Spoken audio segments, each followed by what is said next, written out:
घुंघराले बाल। राइना बचपन से ही खूब सुंदर थी।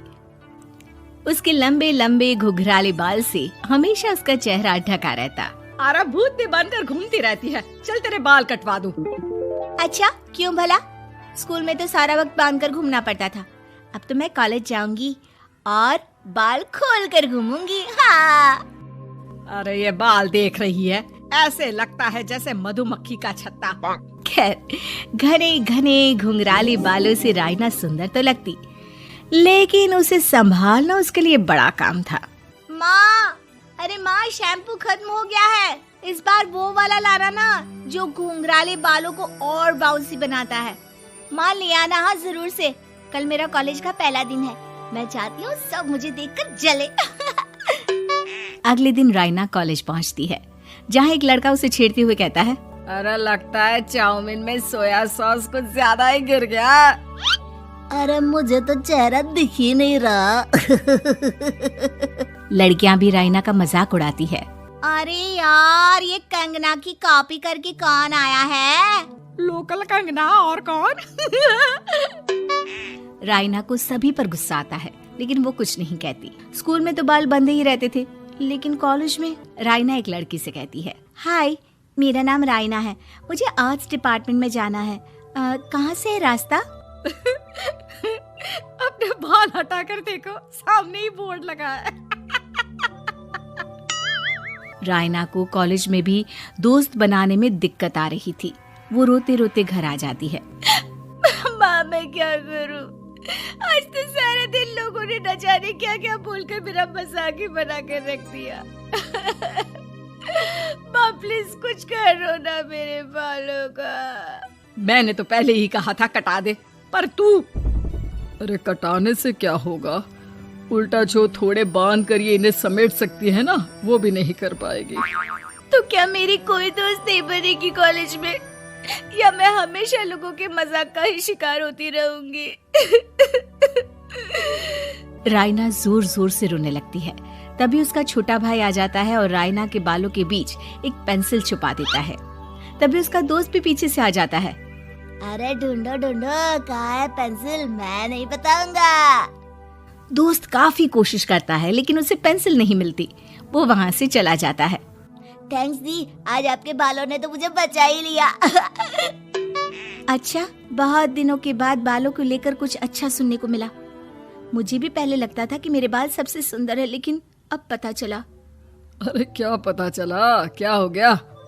देख, किसी भी चीज के ना दो पहलू होते हैं। या तो तुम बालों से ही लोगों का मन जीतो, या फिर रोती रहो। अब ऐसे घने बाल तो तुम्हें भगवान ने दिए हैं। राइना को पिता की बात समझ में आ जाती है। वो सोच लेती है कि जिन बालों के कारण वो कॉलेज में एक भी दोस्त नहीं बना पा रही है, उन्हीं बालों से वो दोस्तों की लाइन लगवा देगी। अगले दिन कॉलेज में डेस्क में राइना बालों को आगे कर लेती है और लोगों को लगता है कि राइना का चेहरा पीछे है, लेकिन राइना घने घुंघराले बालों को हटाकर हंसने लगती है। देखा मेरे बालों का कमाल, इससे मेरा चेहरा भी नहीं दिखता और मैं चलती क्लास में सो भी सकती हूँ। सभी राइना को देखकर हंसने लगते हैं। क्लास में परीक्षा चल रही होती है, तो राइना अपने बालों में चीटिंग के पेपर छुपा छुपा कर आसपास के बच्चों की मदद भी कर देती है, जिसके बाद से तो राइना क्लास की हीरोइन बन जाती है। वाह राइना, तेरे बाल तो बहुत कमाल के हैं। मैं तो इन्हीं के कारण पास हो गई। और पता है, मैं तो अपने काम का सामान राइना के बालों के बीच में ही फंसा देती हूँ। जैसे जैसे काम होता है वैसे वैसे इस्तेमाल करती हूँ। अब तो क्लास में हर कोई राइना के साथ बैठने की जिद करता। राइना में इसे लेकर घमंड आ जाता है। उसे लगता है कि वही क्लास की सबसे डिमांडिंग लड़की है। फिर एक दिन, मैं इस कॉलेज में नई नई आई हूँ, क्या आप मेरी दोस्त बनेंगी? मैं? ओह सॉरी, मैं इस क्लास की सबसे डिमांडिंग लड़की हूँ।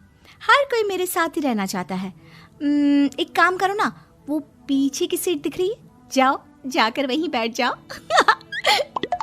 लड़की को राइना की बात बहुत बुरी लगती है, लेकिन वो करती भी तो क्या, जाकर चुपचाप पीछे की सीट पर बैठ जाती है। तो आज का लेसन सबने याद किया है ना बराबर से? जितनी भी चीटिंग करने वाली लड़कियां थी, वो राइना के पीछे जाकर बैठ जाती है और जोर से चिल्लाती है, जी मैम, सब कुछ याद है, कहीं से भी पूछ लो, हम तो मास्टर हैं मास्टर। क्यों? ये बोलकर वो रायना के कंधे पर हाथ रख देती हैं। रायना भी खुश होती है कि कॉलेज की सबसे स्मार्ट लड़कियों का ग्रुप उसका दोस्त है। पीछे बैठी वो लड़की देखती है कि कैसे मैडम के सवाल लड़कियां रायना के सर को देखकर दे रही है। शाबाश, मुझे खुशी है कि तुम लोग इतनी अच्छी पढ़ाई करने लगी हो। मैं प्रिंसिपल से कहकर तुम लोगों की स्कॉलरशिप की बात करूंगी, जिससे तुम लोगों के माता पिता का पैसा जो फीस में लग रहा है वो बच जाए। सभी लड़कियां खुश हो जाती हैं। टीचर के जाने के बाद एक लड़की कहती है, गर्ल्स, अब हम लोग ना सिर्फ सबसे स्मार्ट बल्कि सबसे इंटेलिजेंट भी हो गए हैं। इसी बात पर आने वाले संडे को मेरे घर पर पार्टी, सबको आना है, ओके? सभी लड़कियां पार्टी के लिए एक्साइटेड हो जाती हैं। रायना भी। माँ, मेरे कॉलेज की सबसे स्मार्ट लड़की ने पार्टी रखी है संडे को। मैं भी वहाँ सबसे अच्छी दिखना चाहती हूँ, लेकिन ये बाल।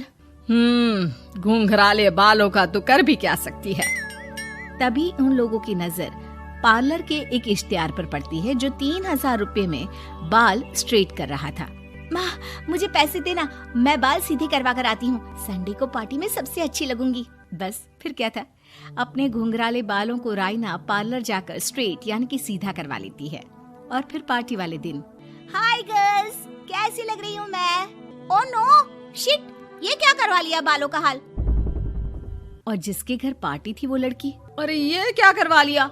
तुम्हें मालूम नहीं है, जिस बालों में चीटिंग रखकर हम लोग टीचर के अगर इम्प्रेशन जमाते थे, उन बालों को तुमने।